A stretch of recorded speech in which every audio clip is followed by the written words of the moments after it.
Mo kí gbogbo ẹ̀yin ojúlówó ọmọ Yorùbá káàkiri àgbáńlá ayé níbikíbi tí ẹ ti ń wò mí. Ọmọlúkà yín rèé o. Mo kí yín pé a kú àlàjá ọdún. Happy New Year to you all. Gẹ́gẹ́ bẹ́ẹ̀ ṣe mọ̀.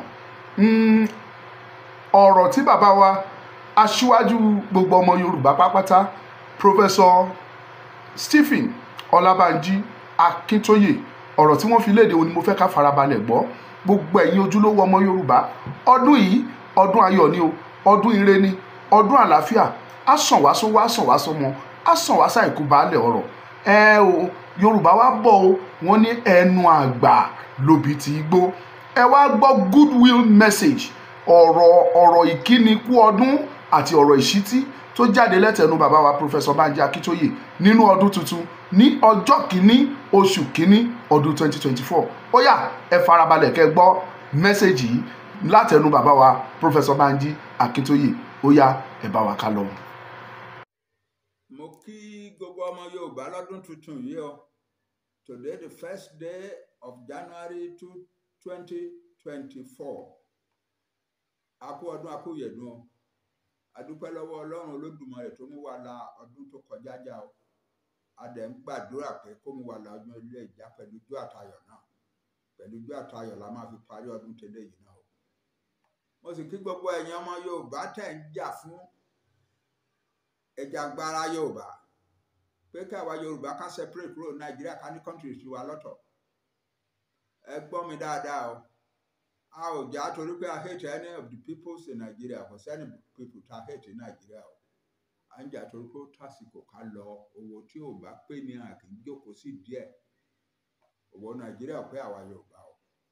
Irú ìyà tó ń jẹ wá ní Yorùbá lè ní kò lè jẹ wá nílẹ̀ wa láéláé. Ìgbà tá à ń ṣèjọba ara wa ní 1950s, ó tó di pé àwọn federal government turn out of envy of us pé àwọn ọmọ ìṣẹ̀lẹ̀ máa nìkan lọ síwájú tán wá dàrú mọ́ wa lọ́wọ́ ní 1962. Ká ní irú yẹn ò ṣẹlẹ̀, ibi táwa Yorùbá ìbá wà lé ní ìbájìnà, ìyà ò ní máa jẹ wá pé oúnjẹ lásán à lè rà fáwọn ọmọ wa mọ́, a lè ra loaf of bread fọmọdé mọ́, àti ẹ̀ lè ra gàrí lásán mọ́, gàrí ti di oúnjẹ olówó. Àwa Yorùbá ò rí bẹ́ẹ̀ yẹn o.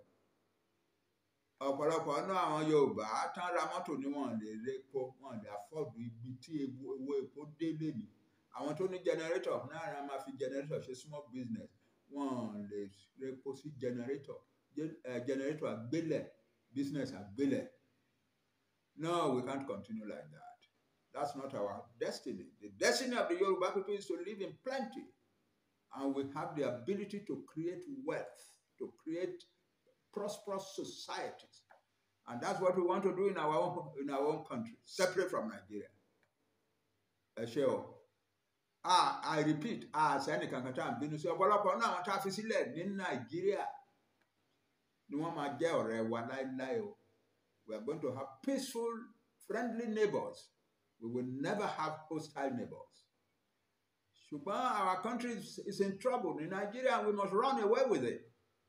Àwọn èèyàn wá ń jìyà, hundreds of thousands of our educated young people are fleeing the country. And the number is not getting fewer, it's getting more and more. Some are going to the desert, the Mediterranean, perishing, many of them perishing there. Àwọn tó lọ abroad tán lọ wọn yẹn ọ̀pọ̀lọpọ̀ ní wọn adúpẹ́ lọ́wọ́ Ọlọ́run wọ́n rí ṣe ń bẹ̀ tí wọ́n gbádùn bẹ̀, but ọ̀pọ̀lọpọ̀ ní ò gbádùn bẹ̀ náà. Because some of them go as illegal immigrants, wọ́n gbọ́dọ̀ máa sá pamọ́ káàkiri.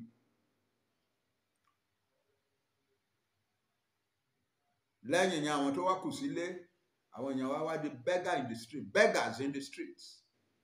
Crowds of Yoruba beggars in the streets. Àwa Yorùbá kì í ṣe beggar. No. Then eléyìí tó wá burú jù ni pé ọ̀pọ̀lọpọ̀ ná àwọn èèyàn wá ti tún wá ń sá kúrò ní ilé, away from the insecurity, away from the poverty, away from the lack of everything. Want to one side of the neighboring countries, Benin Republic, Togo, Ghana, and so on. What does all of that mean? The Nigerian atmosphere is causing our nation to break up, and we will not let our nation break up. That's our situation, that's our struggle. Lẹ́nu ọjọ́ mẹ́ta àwọn military sọ pé àwa Yorùbá nation wà lára àwọn tó jẹ́ security threat sí Nàìjíríà. Wọ́n ní àwọn Boko Haram, IPOB, then Yorùbá nation.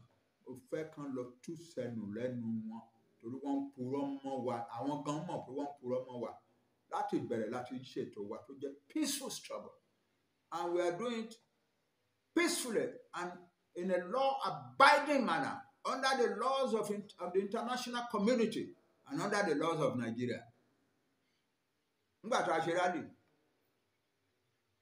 àkọ́ṣe rally ń Ìbàdàn, èrò bí 1.1 million 1.2 million ló wà ń bẹ̀. A rò pé a lè rérò bí eléyìí láíláí mọ́. Àwa lọ sí Abẹ́òkúta, àwọn tó wà níbẹ̀ pọ̀ ju ti Ìbàdàn. Àwa kúrò ní ti Abẹ́òkúta lọ sí Òṣogbo, àwọn tó wà lóṣogbo tó wá pọ̀ ju àwọn tó ti Abẹ́òkúta lọ.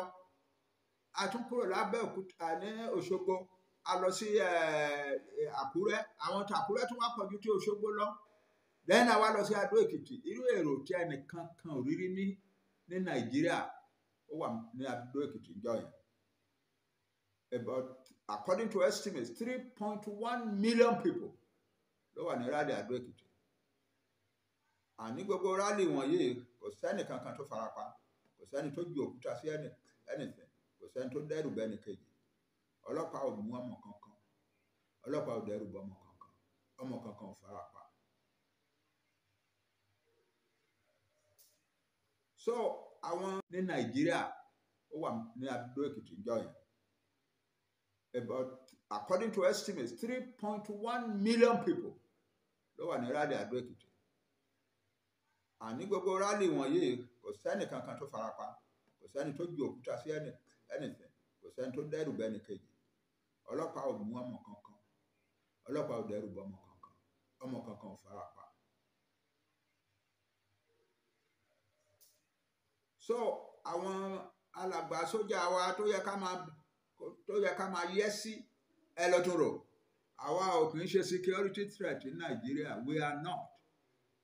Ṣùgbọ́n tí mi ò bá fẹnu bá kinní kan, ẹ lè sọ pé òpùrọ́ ni bàbá yìí àtàwọn self-determination struggle ẹ̀. Àwa Yorùbá a kì í ṣòpùrọ́, a dẹ̀ kì í ṣe hypocrite. Kinní kan wà tó jẹ́ kí tó yàtọ̀ díẹ̀ sí self-determination struggle wa tá a gbọ́dọ̀ ṣe. Òun náà ni wípé a gbọ́dọ̀ defend ilẹ̀ wa against àwọn Fúlàní marauders tó wá attack àwọn èèyàn wa, tó ń pa ọmọdé, tó ń pa àgbà, tó ń rape obìnrin, tó ń jó abúlé, tó ń destroy oko, tó ń lé gbogbo farmers wa kúrò lórí oko. Tó wá jẹ́ pé tá a bá ṣọ́ra àwa Yorùbá for many years to come la máa ní èèyàn after èèyàn after èèyàn, famine after famine after famine. Àwa ò lè afford yẹn. Therefore, a bẹ̀ ìjọba Buhari kó wá defend wa. But ìjọba Buhari ò wá defend wa, ṣe ló dàbí pé wọ́n support àwọn tó wá attack wa ni. Ìdí ẹ̀ nìyẹn tá a fi sọ pé a lè lajúlẹ̀ kán máa fìyà jẹ àwọn yẹn wá bí eléyìí, kán máa destroy future wa bí eléyìí. We have to do something. Ìdí ẹ̀ nìyẹn. Ẹ má rò pé ó easy pé ó dùn mọ́ wa láti ṣe.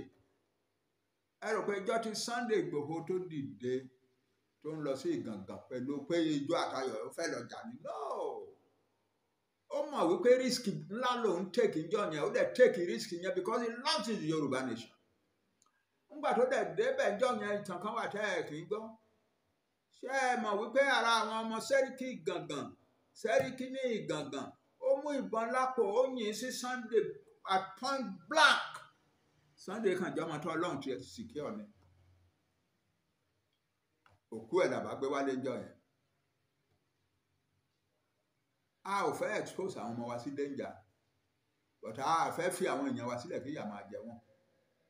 A fẹ́ fi àwọn ìyá wa sílẹ̀ kán máa rape wọn lórí oko. A fẹ́ fi àwọn ọmọ kéékèèké sílẹ̀ kí àwọn Fúlàní máa pa wọ́n lọ́nà school. No, we have to defend our land. We are forced to. It is not that we love to. That's not what we wish to do, but it's what we must do out of love for our nation, out of respect for our nation, out of sense of dignity of our nation. So àwọn tó ń lọ sọ pé àwa security kan lọ parẹ́ kúrò nínú ìwé wọn, àwa we are not a security. What the federal government of Nigeria should do is to defend our land, and there will be no Yoruba man, no Yoruba boy or girl going to go into the bush to go and drive the Fulani away. That's our situation. Our struggle is a peaceful struggle, and it's a struggle that is based upon law. The law of this world and the law of Nigeria says that we can seek to separate our country from Nigeria. That's the law, and we are following that law, or those laws. Mo kí gbogbo yín o, a kú ọdún bá wa láyọ̀ o, ọdún ti bá wa láyọ̀, tìjọ́ àtayọ̀ la máa fi parí ẹ̀ o.